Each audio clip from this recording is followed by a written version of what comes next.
कर सोते नहीं है, पूरा रात इधर में बैठ के रहते, पानी नहीं तो। हमारे गांव में पानी की समस्या बहुत सारी है, मतलब एक ही कुआं है तो एक बाल्टी भरने के लिए करीब 1 घंटा लगता है। इधर आता ही भी नहीं, वोट लेके भाग गया हो।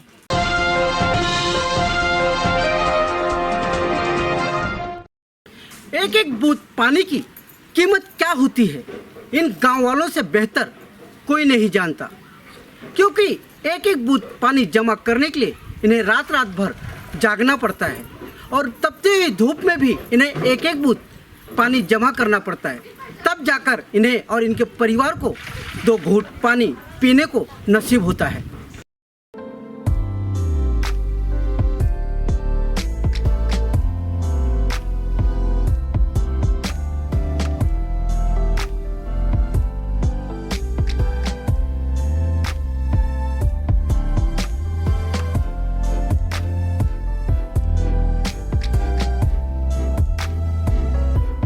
एक तरफ जहां देश आजादी के 75वें वर्षगांठ पर आजादी का अमृत महोत्सव मना रहा है, वहीं आजादी के 75वें साल में भी लोग बूंद बूंद पानी के लिए तरस रहे हैं। इन गरीब आदिवासी समाज के लोगों को ध्यान से देखिए, जो बूंद बूंद पानी के लिए तपते हुए धूप में दर दर भटकने को मजबूर हैं।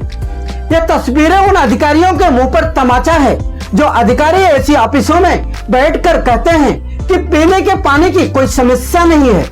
ये तस्वीरें उन नेताओं और मंत्रियों के मुंह पर तमाचा है, जिन्हें ये तस्वीरें केवल चुनाव में दिखाई देती हैं और चुनाव खत्म होते ही इन तस्वीरों को वह भूल जाते हैं। इन तस्वीरों ने पालघर जिला प्रशासन द्वारा पानी के संकट से जूझ रहे लोगों के लिए किए गए पानी के इंतजाम का पोल खोलकर रख दिया है। पानी के लिए तरस रहे लोग अब सरकार से नहीं, इंद्रदेव से आस लगाए बैठे हैं ताकि जल्दी से बारिश शुरू हो और उन्हें इस संकट से कुछ महीनों के लिए मुक्ति मिले। इस समय मैं पालघर जिला के जवार तहसील के चंबारपाड़े में मौजूद हूं और यहाँ पे आप देख सकते हैं कि एक कुआं है जो पूरी तरह से सूख चुका है और इस गांव का जो नाम है ये फनसपाड़ा है और इस गांव के पीने का जो पानी का सोर्स है एक कुआं है। और अगर मैं आप देख सकते हैं कि ये जो कुआं है किस तरह पूरी तरह सूख चुका है। अगर देख सकते हैं कि यहाँ पे जो महिलाएं हैं वो एक एक बूंद पानी जमा होने का इंतजार करती हैं और जब एक कुएं के छोटे छोटे खड्डे में या गड्ढों में पानी जमा होता है तब वो उसे भरकर और अपनी कलसी में डालती हैं और बाद में इस पानी को पीने का उपयोग करती हैं। इस समय हमारे साथ कुछ महिलाएं यहाँ पे मौजूद हैं जो इस पानी को भर रही हैं। हम उनसे ही बात करके जानने की कोशिश करते हैं कि उन्हें एक दिन में कितना कलसी पानी इस कुएं से मिलता है। क्या नाम आपका? आपका क्या नाम है? मनीषा जयेंद्र डोले। अच्छा, ये आप लोग एक दिन में कितना कलसी पानी भरते हैं? तो आप लोग को क्या पूरे रात इधर बैठना पड़ता है क्या? रात भर बैठना पड़ता है यहाँ पे, तब जाके आपको यहाँ पे पानी मिलता है। अगर आपको कपड़े धोना रहता है, बर्तन धोना रहता है तो उसके लिए पानी कहाँ से लाते हैं? नदी पे। यहाँ से कितना दूर है नदी? 5 किलोमीटर। कितना? 5 किलोमीटर। यहाँ पे प्रशासन या कोई अधिकारी इस चीज़ को जानने के लिए नहीं आता है कि यहाँ पे आप लोग पानी कैसा भरते? कोई अधिकारी आपसे मिलने के लिए आता है क्या? कोई नहीं आता। जो आपके क्षेत्र के विधायक हैं, सांसद हैं, वो लोग कभी आते हैं कि आपके यहाँ पूछने के लिए कि आप लोग पानी या समस्या जानने के लिए कोई आता है क्या? हम दूसरे लोग से भी जानने की कोशिश करेंगे कि आखिर उनकी समस्या है क्या है। आप बताएंगे कि आपका नाम क्या है? मनीषा गणेश। तो आप कब से यहाँ पे पानी भरने के लिए आई हैं? सुबह से। तो एक दिन में 1 घंटा 2-3 घंटे लगता है पानी भरने को। एक डब्बा भराइले। तो आप लोग रात भर यहाँ बैठते कुएं में? रात्रि पण भरता है 12 वाजता 1 वाजता रात को 12-1-2 बजे तक पानी आप लोग भरते हैं। अच्छा, कपड़ा धोने का रहेगा या बर्तन धोने के लिए पानी आप लोग कहाँ से लाते हो? ठीक है, चलो रात भर बैठ के या दिन भर बैठ के ये पीने के पानी का इंतजाम आपका हो जाता है, लेकिन घर में कपड़ा धोना है, नहाना है, उसके लिए पानी कहाँ से लाते हैं आप लोग? नदी में कपड़े धोवाए जाते हैं। नदी में। तो यहाँ से कितना दूर है नदी? 5 किलोमीटर। 5 किलोमीटर है। तो यहाँ पे जो पानी की आपकी समस्या है उससे जानने के लिए, आपकी समस्या जानने के लिए कोई आता है कि यहाँ पे आपका जो विधायक है या सांसद है, क्षेत्र के अधिकारी हैं, आते हैं क्या कोई? जो रहला तो जैसे नहीं थी लड़त बारिक पोरा काय कोई नहीं आता है, सब अपने खुद ही कर रहे हैं। नहीं है ना, कमा जाते हैं। कमाले जा। आपने देखा कि काम धंधे छोड़कर पूरी रात इन्हें इस कुएं पर बैठना पड़ता है। रात दिन बैठने के बाद तब जाके इन्हें कुछ कलसी जो है पानी पीने को जो है इन्हें मिलता है। और रही अगर बात नहाने की और कपड़ा धोने की, तो इसके लिए यहाँ से करीबन 5 किलोमीटर का सफ़र तय करके उन्हें नदी पे जाना पड़ता है, और जहाँ पर जाके वो बर्तन धोने और कपड़ा धोकर का पानी उन्हें मिलता है।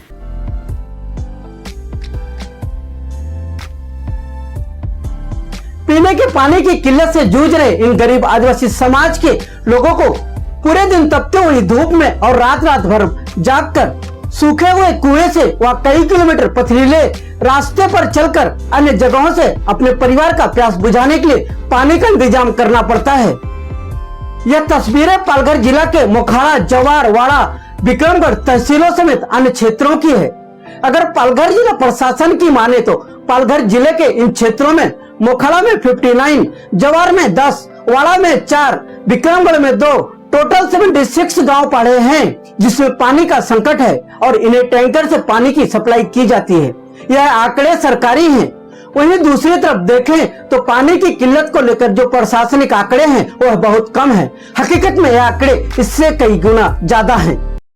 हमारे गांव में पानी की समस्या बहुत सारी है। मतलब एक ही कुआं है, उसमें 4 पाड़े हैं, उसके सभी लोग उधर ही आते हैं यही कुएं पे, और पानी मिलता नहीं, इसलिए नदी पे सब लोग जाते हैं।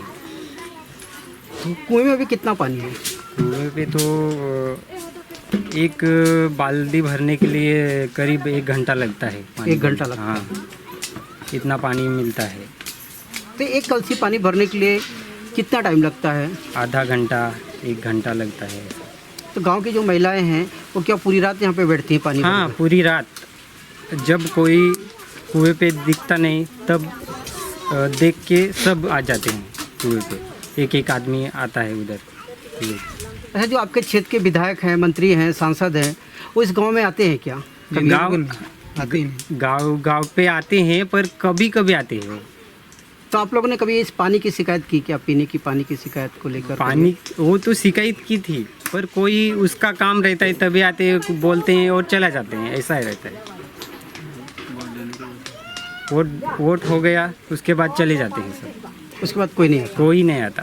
ये कितने सालों से आपके गांव की समस्या है? वो तो बहुत साल हो गए, ऐसा ही समस्या है। हर साल गर्मी का महीना इन गरीब आदिवासी समाज के लोगों के लिए डबल संकट लेकर आता है। गर्मियों का महीना शुरू होते ही दर्जनों गांव के सामने भस्मासुर जैसे पीने के पानी की समस्या खड़ी हो जाती है। इस क्षेत्र के कुएं, नदी, नाले सभी पूरी तरह से सूख जाते हैं। जहां कहीं भी पानी मिलने की उम्मीद होती है, वहां यह ग्रामवासी अपने काम धंधे छोड़कर जमीन में छोटे छोटे गड्ढे खोदकर इन गड्ढों से वह सूखे हुए कुएं में इकट्ठा होने वाले एक एक बूंद पानी को भरकर अपने परिवार का प्यास बुझाते हैं। इसके लिए इन्हें तपती हुई धूप में पूरे दिन बैठना पड़ता है और पूरी रात जागना पड़ता है, तब जाकर इन्हें 2 घूंट पानी नसीब होता है। वहीं कैमरे से दूरी बनाते हुए गांव वासियों ने कहा कि गर्मी के दिनों में हमारे सामने डबल संकट खड़ा हो जाता है। हम पहले से बेरोजगार हैं, मजदूरी कर अपने परिवार का पालन पोषण करते हैं, जिसके लिए हमें जिले के विभिन्न क्षेत्रों में भटकना पड़ता है और काम नहीं मिलने पर हमें जिले से बाहर भी जाना पड़ता है। ऐसे में हम मजदूरी कर अपने परिवार का पालन पोषण करें या तपती हुई धूप में पूरे दिन और रात भर बैठकर एक एक बूंद पानी जमा कर अपने परिवार का प्यास बुझाएं। यह हमारे सामने डबल संकट है। वहीं गांव के कुछ बुजुर्गों का कहना था कि संकट से लड़ते हुए हमारी उम्र 60 साल हो चुकी है, लेकिन अभी तक यह समस्या दूर नहीं हुई है। इस क्षेत्र के विधायक, सांसद और नेताओं को केवल चुनाव के समय हमारी समस्या की चिंता रहती है। हमारी गरीबी और समस्या को ढाल बनाकर अपनी राजनीतिक किस्मत चमकाने वाले नेता, विधायक, सांसद चुनाव जीतने के बाद गुम हो जाते हैं। वह हमारी तरफ पलट कर भी नहीं देखते हैं। पानी की समस्या से जूझ रहे लोगों में विधायक और सांसद के प्रति आक्रोश भी देखने को मिला। आपके पानी की जो गांव में समस्या है ये कितने सालों से है? ये तो अभी 70 साल हो गया है ना अभी, तो भी समस्या छूटता ही नहीं। इधर जनता तो मर रही है, लेकिन वो आमदार तो आता ही नहीं, इधर खासदार भी आता नहीं, खाली मुंबई मुंबई करके बैठा है उधर। लेकिन अच्छा, आपके जो यहाँ के सांसद हैं या विधायक हैं उनका नाम आपको पता है क्या? वो सांसद तो अपना आमदार इधर का तो ये है भूसारा, सुनील भूसारा। हाँ, और सांसद? सांसद तो अपना इधर का ना, हाँ, अपने यहाँ पालघर का सांसद कौन है? पालघर सांसद तो अपना ये है ना खासदार, खासदार कौन है? गावित। गावित। हाँ, तो लोग आते क्या आपके गांव में? कभी नहीं आते हो, इधर आता ही भी नहीं। लेकिन एक ऐसा ग्रामीण एरिया है, इधर बहुत रोजगार नहीं है, कुछ नहीं है, तो भी इधर आके देखता नहीं, खाली मुंबई का समस्या देखता है और मुंबई में ही बैठता है, इधर आके कोई देखता नहीं। इधर रास्ता कितना खराब है, तो भी इधर आके नहीं देखता है। इधर से पालघर जाने के लिए 10 घंटा लगता है, इतना खराब रास्ता। इधर रास्ता नहीं है, ये अपना ये है खेती वाला, तो भी आके देखता ही नहीं। आना तो इधर मांगता ही ना उसने, लेकिन आके इधर देखता ही नहीं। खाली ग्रामीण एरिया है ना, इसलिए नहीं आता है वो लोग। वोट रहता है ना, इलेक्शन रहता है ना, तो भी 10-12 गाड़ी लेके आता है इधर, एक दिन के लिए आता है और भाग जाता है वोट लेके। ऐसा इधर का आदमी है आमदार खासदार। लेकिन आमदार खासदार का कहना है कि हम ग्रामीण एरिया में बहुत काम करते हैं, हमारे इधर कोई किधर- समस्या नहीं है। किधर काम है? एक भी काम तो इधर दिखता ही नहीं है। काम छोटा छोटा काम करके भाग जाता है, 1 साल के बाद पूरा काम वो किधर जाता है पता नहीं चलता है। पूरा सादा काम करके भागता है ना, अच्छा काम करना मांगता है ना। एक बार काम करता है तो बाद में नहीं आके दिखता है, तो काम टिकना मांगता है ना, कम से कम 10-12 साल। ऐसा है इधर। अच्छा, मैं पीने के पानी की अगर बात करूं तो देख सकते हैं कि जो आपके गांव की कुछ बेचारी महिलाएं हैं, काम धंधा छोड़ के तो काम पे जाना चाहिए, छोटे छोटे बच्चे लेकर यहाँ पे तपती धूप में पानी भर रही हैं। तो चलिए, तो पीने के पानी का इंतजाम तो हो जा रहा है, लेकिन कपड़ा धोना है, नहाना है या बर्तन धोना है, तो उसके लिए पानी का इंतजाम कहाँ से करते हैं? अभी कपड़ा धोने का होगा ना, मैंने ये कपड़ा 5-6 दिन हो गया है, धोआ नहीं है, कितना गंदा हो गया है कपड़ा, बास मार रहा है। लेकिन पानी किधर, इधर पानी पीने के लिए नहीं मिलता है, तो कपड़ा धोनेगा कैसा? इसके लिए 3 किलोमीटर जाना पड़ता है चल के, इतनी धूप में कैसा जाएगा आदमी, छोटे बच्चे लेके। तो ये लेडीज लोग कैसा जाएगा इतनी धूप में 3 किलोमीटर? इसके लिए इधर आदमी की बहुत खतरनाक समस्या है। तो आपको क्या लगता है कि गाँव में पीने के पानी के लिए क्या करना चाहिए? इधर तो 3 किलोमीटर डैम है ना, धामनी डैम, तो इधर पाइप लाइन करना मांगता है ना। इधर से ज़्यादा लंबा नहीं, 3 किलोमीटर है, तो 3 किलोमीटर से इधर पाइप डाल के इधर बावड़ी में डालना मांगता है ना। तो बावड़ी में डालने के लिए क्या उसको तकलीफ है? 1-2 लाख का काम है तो भी नहीं कर सकता है वो, ऐसा है इधर। युवक का कहना था कि पानी नहीं होने के कारण वो कई दिनों तक एक ही कपड़ों को पहनता है। और रही इस क्षेत्र के विधायक और सांसद की, तो केवल चुनाव के समय आते हैं और चले जाते हैं। अगर इस गांव में पानी का इंतजाम करना हो तो युवक का कहना है कि यहाँ से कुछ 3 किलोमीटर की दूरी पर धामनी डैम है, वहाँ से पाइपलाइन डालकर इस गांव के लोगों की प्यास बुझाई जा सकती है। ऊपर से आग उगलती हुई और तपती हुई धूप, नीचे से तावे की तरह गर्म धरती, मानो यह धूप इंसान को जलाने पर आमादा हो। ऐसी तपती हुई धूप में सिर पर 2-2 हंडे पानी लेकर चल रही अधिकतर महिलाओं के पैर में चप्पल जूते तक नहीं है।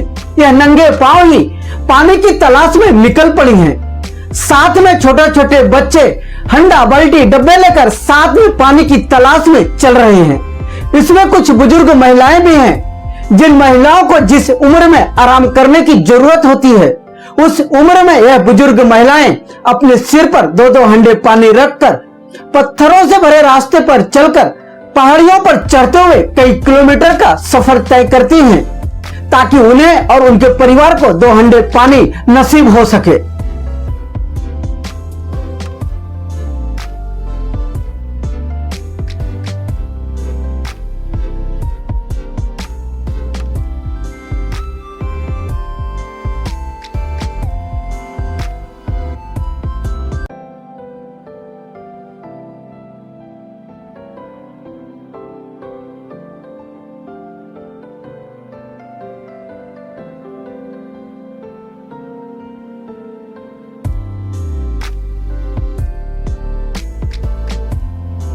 वहीं इन क्षेत्रों में अब जिन कुओं और नदियों में पानी बचा भी है वह सूखने के कगार पर है। इसी पानी में गांव के लोग कपड़ा बर्तन धोते हैं और नहाते हैं और क्षेत्र के जानवर और पक्षी भी इसी पानी से अपनी प्यास बुझाते हैं। यह पानी इतना बटमेला हो चुका है कि इससे कपड़े भी नहीं धोए जा सकते हैं। पीने की बात तो बहुत दूर की है। टीम केशव भूमि।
यही पानी पिए।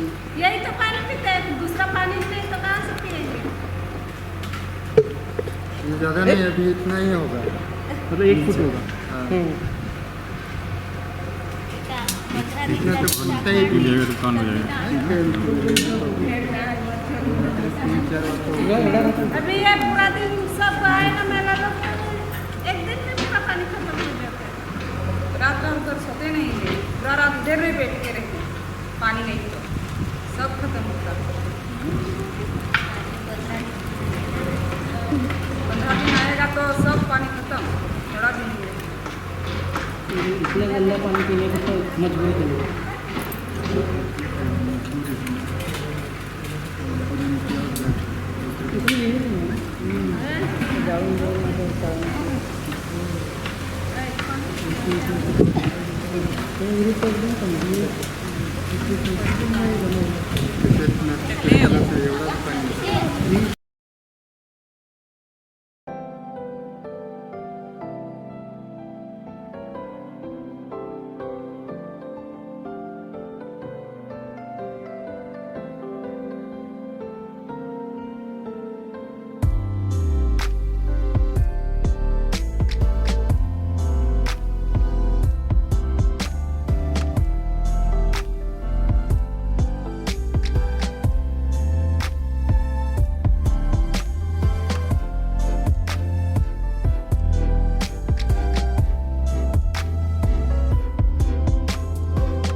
अगर अभी तक आपने हमारा चैनल सब्सक्राइब नहीं किया तो अभी सब्सक्राइब करें और बेल आइकॉन को क्लिक करके हमारी लेटेस्ट खबरों से रहे अपडेट।